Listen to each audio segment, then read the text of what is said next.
Everything's ready, Dad. Look, Peter, I'm sorry. I can't go. I've got behind on my work and I've just got to do it.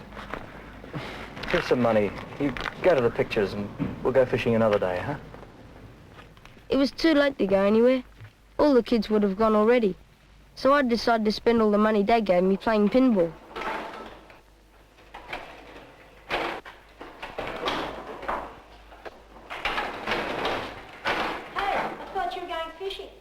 A boy from school called Mike and his friend came in and said they were going to the local scout rally. Our scout group has one every year. It's not bad fun. They asked me to go along, but I didn't feel like it. Well, if you change your mind, it's just down the road by the old church. Bye. Bye. Ladies and gentlemen, our scouting rally this afternoon will no doubt be a most exciting... My money didn't last very long, so I decided to go after all and see what the scouts were doing at their rally. I was surprised to see so many parents there. Bravo for the mayor. Finally, I spotted Mike. I waited until he finished in the ceremony to ask him what was going on during the afternoon. I decided to come after all. I ran out of money, so I decided to come along and see what was happening. Here's a program. Mike gave me a program which showed all the events.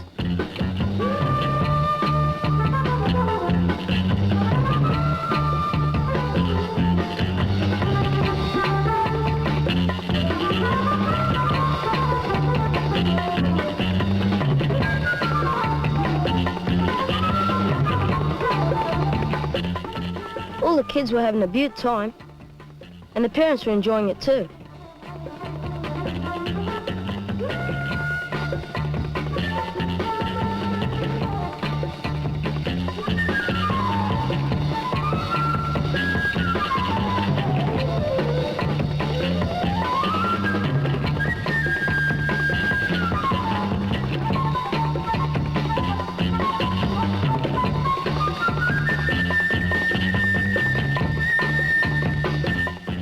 The pancake race was the greatest fun. And after the race, some mothers and fathers tasted the pancakes. Then they gave a prize to the best cooks. Later, Mike introduced me to his scoutmaster called Skip, who said if I was interested in joining, I should get my parents' consent to come along to the next meeting.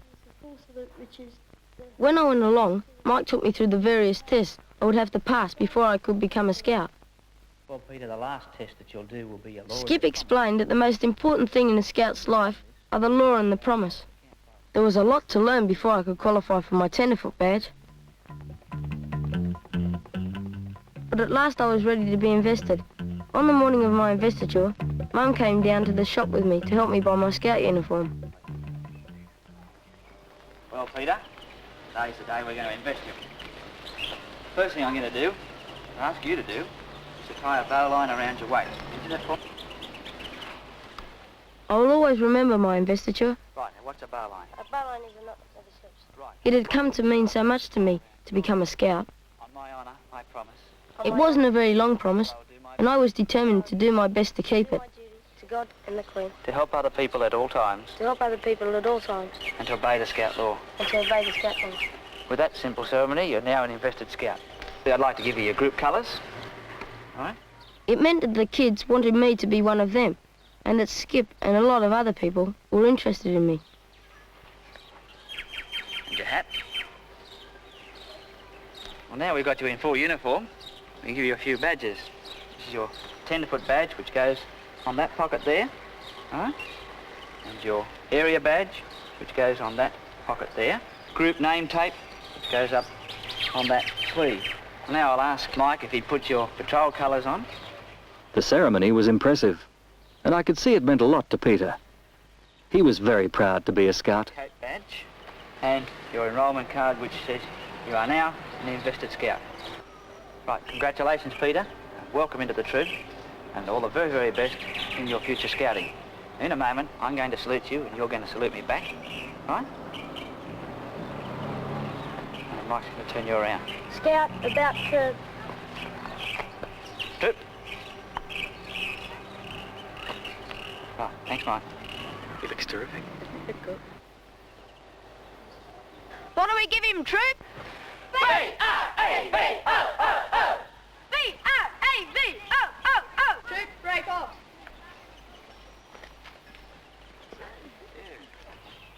After the ceremony, Peter introduced me to his scoutmaster. I wondered how Skip, apparently a dentist, found time to run the troop. He said his wife was also in the movement. They both found working with young people most rewarding. Now I'm a tenderfoot, Mum. When can you sew my badge? Well, I could sew it on tonight. And now I'm not going to get any peace until I do. Well, Skip said they could use my administrative experience on their group committee. I'd always thought of scouting as an elaborate organisation of knot tyres, but meeting Skip had raised doubts. I don't know, I think it'd do you the world of good to get out a bit. And Peter and his mother seemed keen for me to take an interest. Oh, all right. Finally, I agreed. We should go along to the next group committee meeting. Good on you, Dad. The motion before the chair. Well, I do not controversy here. At the meeting, we discovered that scouting was entirely voluntary. The whole organisation is run by people who give their time freely to it. Most of the men and women present were parents of the boys, and several were local business people. I couldn't get over the range of professions represented by the men at the meeting. Certainly, without their work through the group committee, scouting as we know it could not continue. What impressed me most was learning through chatting to the chaps after the meeting of the tremendous breadth of community work carried out by the Scouts. It's not all just play and fun. They receive extensive training in a variety of skills which benefits not only themselves, but the entire community.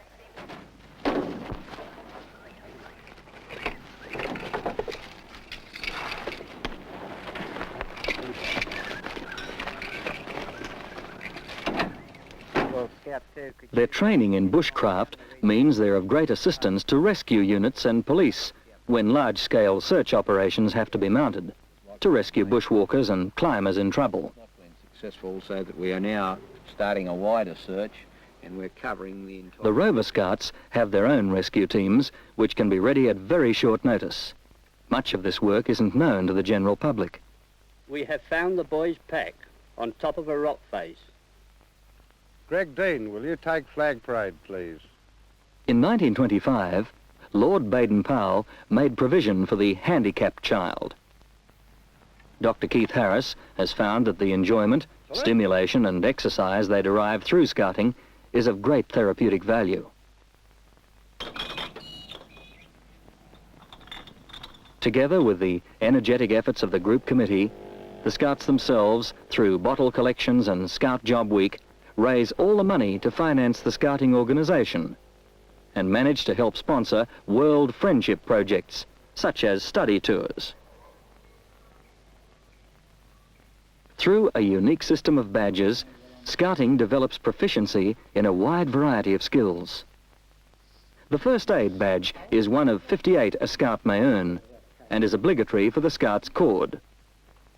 Right, precious. One breath. It is popular and provides very valuable training. Keep the heel of your hand well on.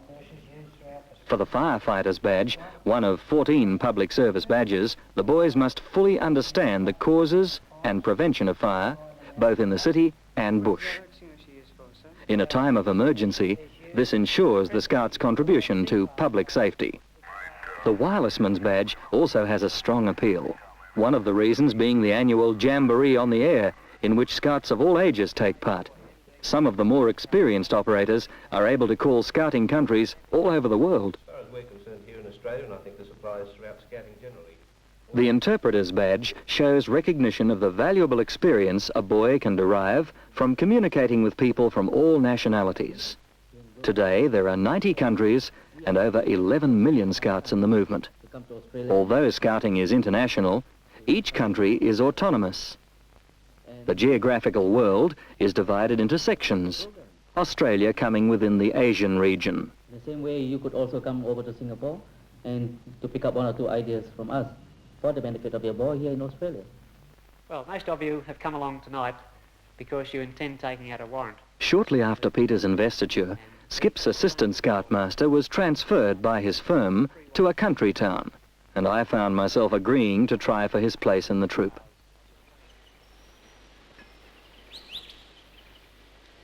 As our training progressed, we spent more time outdoors. Selecting a suitable campsite is not always easy. We were supervised by a member of the Australian training team, who often appeared to point out errors in our bushcraft.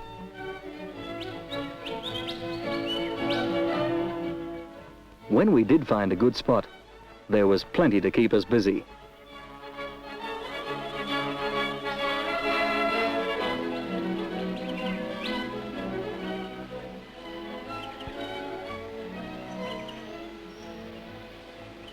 John, you've come before your scouters this evening to take the scout promise. Finally, my warrant was approved, and I was invested just as Peter had been. Left hand on the scout flag with 3 fingers forward, and make the scout sign with your right hand. I promise. I made the promise before all the other district scouters. I had accepted scouting, and it had accepted me. To help other people at all times. And to obey the scout law. And to obey the scout law. Congratulations, John, and welcome to the worldwide Brotherhood of Scouts. I was now Assistant Scoutmaster to Skip. Group Scout. And welcome you to scouting. Thank you. After Dad joined the troop, we spent a lot more time together. I was surprised how well Dad got on with all the kids.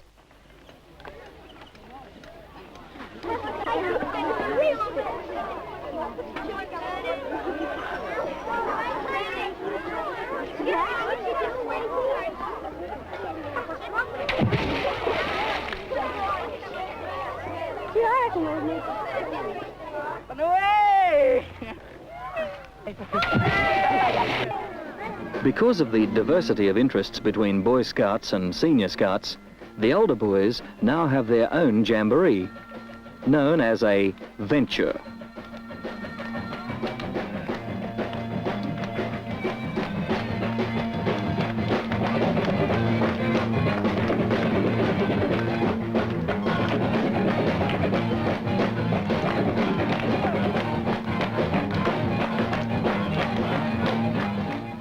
Senior Scouts from many Asian countries also participate in the wide selection of social and outdoor activities. Many of the activities are useful as well as fun.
Scouts from overseas are the most vital part of any Australian jamboree. They show every young Australian that it's fun to live with and learn from others. This is my son. Oh, yes. Hello. What I see... It wasn't until I attended the Leppinton Jamboree that I realised what a tremendous forum for international cooperation the Scouting movement embodies. It was well named the Jamboree of New Endeavour. You are going to do your work well, and that the training and the lessons you are learning in scouting will help you to do it better than it might otherwise have been done.